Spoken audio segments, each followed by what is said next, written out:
Well, we're back out here at the Planned Parenthood in Tustin, or actually Orange, on Tustin Avenue.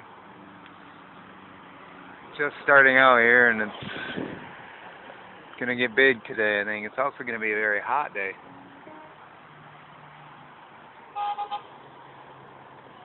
They're going to have music too. And Stations of the Cross. I thirst.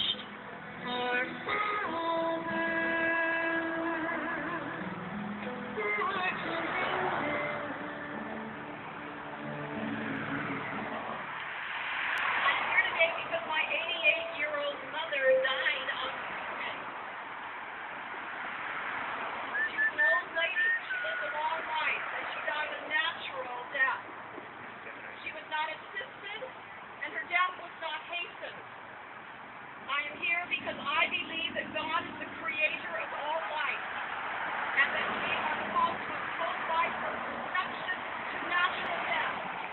Brothers and sisters, as Christians, if we cannot stand for life, we can stand for nothing.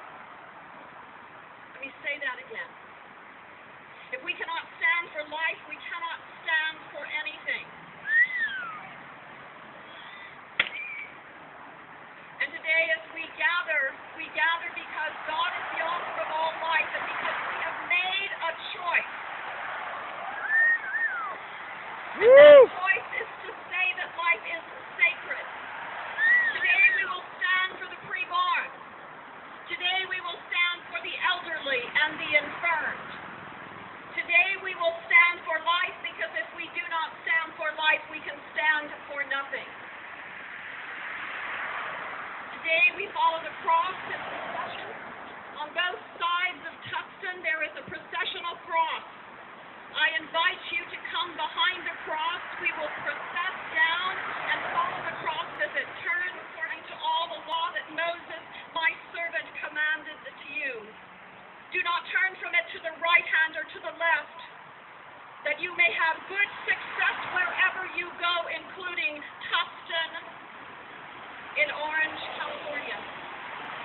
So, as we walk this ground, we walk it as those who are Christ bearers. We follow the cross, and everywhere that our feet shall land will become that which God has ordained to be holy.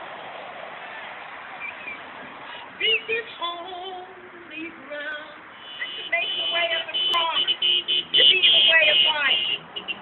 Grab that the bonds of our common humanity joined in Jesus Christ, by which all your children are united one to another, and the living to the dead, may be so transformed by your grace that your will may be done on Tustin in Orange, California, as it is in heaven.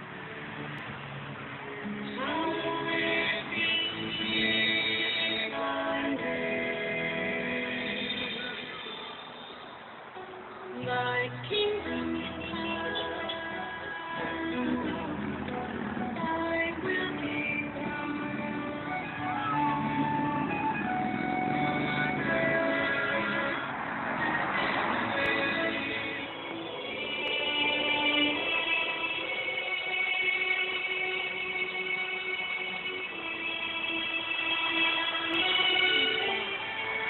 In what I've done has failed to do, and I have failed another.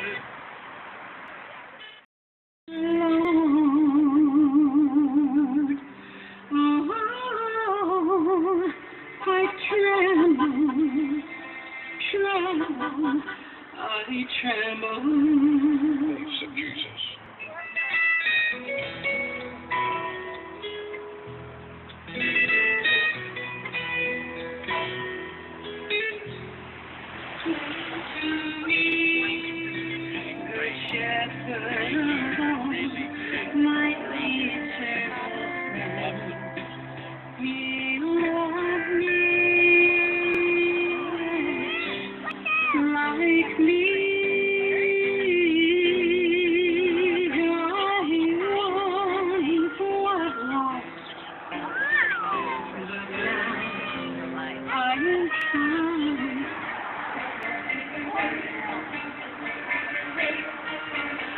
Back to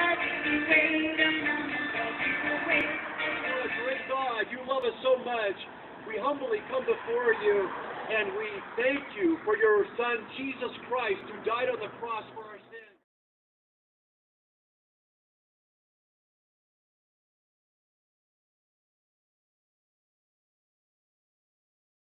3:30 to 4, and I've gotten to know many of you through that time where we talk about the things that you do in life, how important it is. So thank you for being out here in prayer, praying for the people who are considering abortion, people who have been wounded by it, people who are working outside there right now who are desperate to get out of this industry, and even praying for the people who are driving by and throwing to the republic from which it stands, one nation, under God, indivisible, with liberty and justice for all.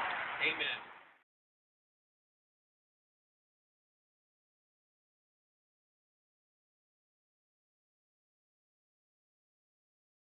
Here. Defund! Defund! Defund!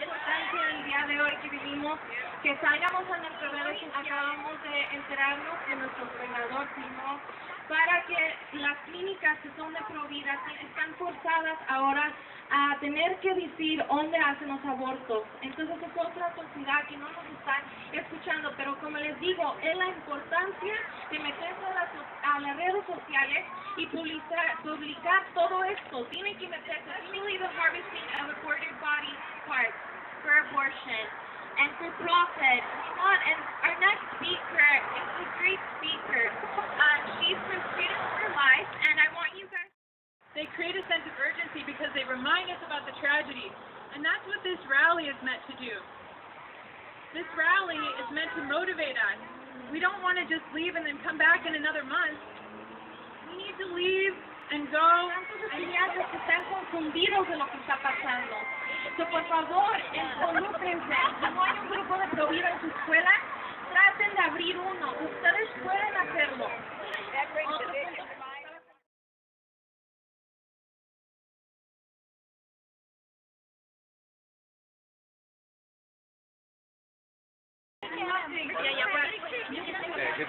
The guy from the Center for Medical Progress who did some of the undercover videos. For being here this morning, and it's truly an honor. David daleiden. For me to be here with all of you this morning, to be here with so many people who are committed to protecting our unborn brothers and sisters, and who are outraged and want to stop Planned Parenthood's industrial scale, state subsidized child killing.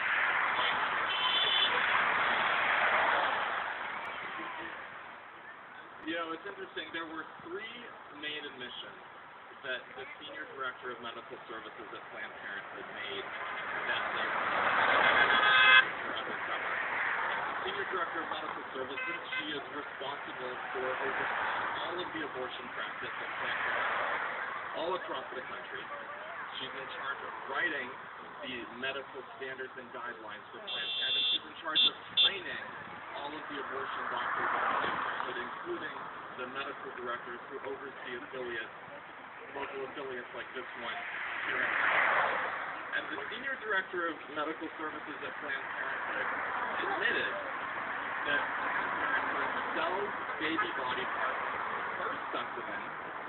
They don't charge reimbursement for shipping, they charge per body part that they harvest. She admitted that they changed their abortion methods and that they even used illegal reverse abortions in order to get higher quality saleable body parts. And she admitted that at the national office, Planned Parenthood has a don't ask, don't tell policy about the way that their affiliates conduct their illegal baby part studies, because they know that if they know too much, then they'll be criminally liable for that illegal policy.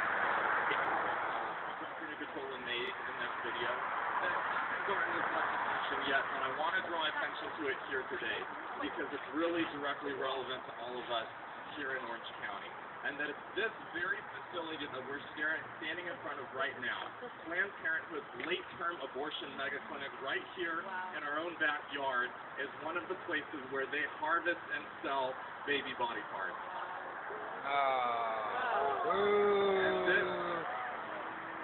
And this exact clinic, this exact Planned Parenthood mega clinic that killed 24 weeks gestation.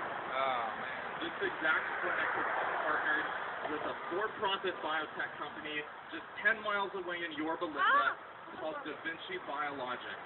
Since at least 2008, they have been partnered together, and they have been harvesting baby body parts at this Planned Parenthood clinic. Oh. And even today, or during the week, you can call them up, and they will sell you a murdered baby's liver, or brain, or thymus, or other body parts. $350 for $500 or $750 a pop. Oh, man. And they're partnered with Planned Parenthood here in order to do that. A little bit of good news, though. And the good news is that take a good look at the facility right behind me right now. Take a good look at the institution that we're standing in front of right now. This is a late-term abortion facility that's under investigation by the United States Congress right now.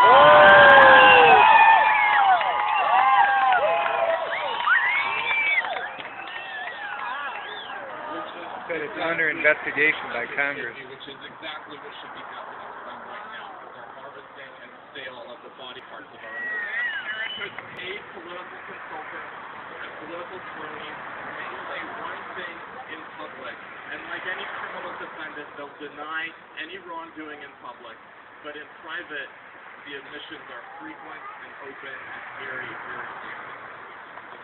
And you even see this difference when of Planned Parenthood, Cecile Richards, sent a letter to Congress on August 27th, and she couldn't lie in that letter. They can say one thing and spin one thing for the media, but it's another thing when they're under oath and they have to talk to law enforcement, to elected representatives.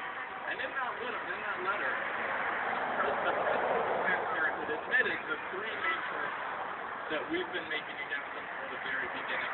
One, that they sell baby body parts for $60 per piece of baby, which adds up quite quickly if you're getting fully intact babies that can harvest multiple organs.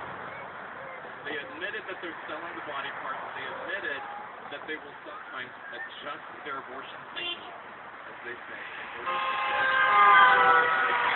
They admitted that they know about this and support this from the top levels of the national organization. On MSNBC or CNN, but it's another story when they're under oath, and it's another story when you actually look at the way the business is being run. And it's also another story when you talk to the abortion doctors themselves, and when you talk to the people who are actually doing the process. And they'll be very frank with you, and they've been very frank with me, about the reality of their work, the brutality and the violence that they subject unborn children to. Always a little overwhelming and all the in front of an abortion center. It's difficult to stand here knowing that in the back of this clinic there's a little laboratory. I think they call it a pharmacological laboratory, the cath lab. Sometimes they dare to call it the dirty room, because it's where they can take the dirty instruments to be sterilized, and where they take the medical waste and the bodies of the unborn children. Call that the dirty something unclean. And so it's a little overwhelming to stand in front of a center like that and know that just feet away.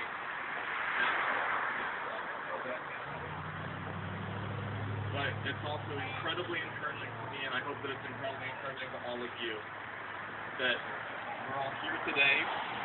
We're part of Orange County. This is our community.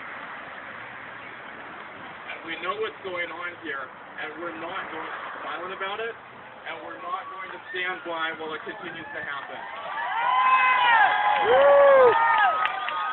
In the national media, or in the National Congress, or in our state government, 50 years from now, we'll be able to look at our children and grandchildren and great-grandchildren when they ask us, what did you do when late-term babies were killed and harvested for their body parts, and their body parts were being harvested and being sold for profit? What did you do about it? And we'll be able to say that we were the ones who stood up and who demanded accountability and demanded a change and demanded that our elected representatives hold these facilities accountable for their atrocities against humanity and for the crime that they commit to humanity.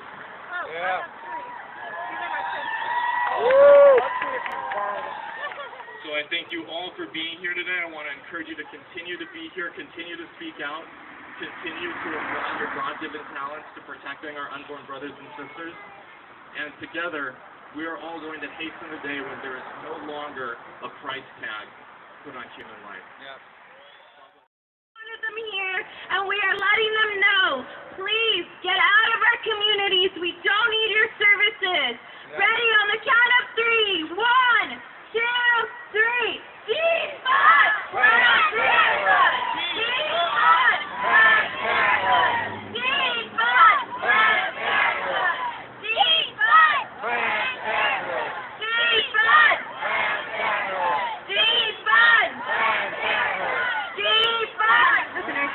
En el trabajo. Tenemos trabajo para todos en lo de Provida. Por favor, no regresen a sus casas y se queden sin hacer nada. Suban cosas, suban videos, hagan lo que puedan. Says in God we trust? That makes no sense. Please stand up for life. And now I would love to give a welcome to Astrid Bennett, that is here from para las mujeres católicas. Queremos darle un fuerte aplauso que va a venir a hablarnos el día de hoy. Let's give it up for Astrid Bennett.